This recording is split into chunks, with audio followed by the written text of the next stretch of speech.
TL yes tell me சொல்லுங்க. நம்ம ஆபீஸ்ல இருக்க கலீக்ஸ் எல்லாம் என்னென்ன பண்றாங்கன்னு தெரியுமா? கொஞ்சம் வந்து பாருங்க டீம் ஹெட். சரி, இப்போ ஒவ்வொருத்தரும் என்னென்ன பண்றாங்கன்னு நம்ம ஸ்பை பண்ண வேண்டியதுதான்.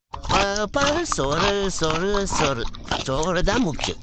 வேற எதை பத்தியுமே கவலை இல்லை. எல்லாத்துலயும் வெஸ்ட் கட்டுறது, சேலஞ்ச் பண்றது, அட்டென்ஷன் சீஸ் பண்றதுன்னு 2 பேர் இருப்பாங்க. சரி, அடுத்து இவன் என்ன பண்றான்னு பார்க்கலாம். கிரிக்கெட் பார்க்கறது, ஃபோன்லயே டைம் பாஸ் பண்றது தான் இவன் வேலை. நைட்டு ஃபுல் கேம் விளையாட வேண்டியது, ஆஃபீஸ்ல தூங்க வேண்டியது. சேரை ரிப்பேர் பண்றது, அட்ஜஸ்ட் பண்றது, சேரை டைம் பாஸ் பண்றது, இங்கங்க சுத்திக்கிட்டே இருப்ப. ஃபோன்ல சடலை போட்டுக்கிட்டு ஆன்லைன்ல சேட் பண்ணிக்கிட்டு கனவு உலகத்திலேயே இருப்பான். இவன் சாஃப்டா அப்பாவியா இருப்பான். இவன் கிட்ட போய் பேச வேண்டியதுதான். என்ன கார்த்திக், ப்ராஜெக்ட் எல்லாம் எந்த அப்டேட்ல இருக்கு சார்? ஒரு 2 days டைம் கொடுங்க சார், நான் கம்ப்ளீட் பண்ணிடுறேன் சார். சரி, கம்ப்ளீட் பண்ணிட்டு எனக்கு மெயில் அப்டேட் பண்ணுங்க. இப்படி ஆஃபீஸில் ஒவ்வொருத்தரும் ஒவ்வொரு டைப்ல இருந்தா இவங்கெல்லாம் எப்படி ஒன்றா கனெக்ட் பண்ணி நான் ஒரு ப்ராஜெக்ட் கம்ப்ளீட் பண்ணுறது, எப்படி வேலை வாங்குறது? ஐயோ சாமி.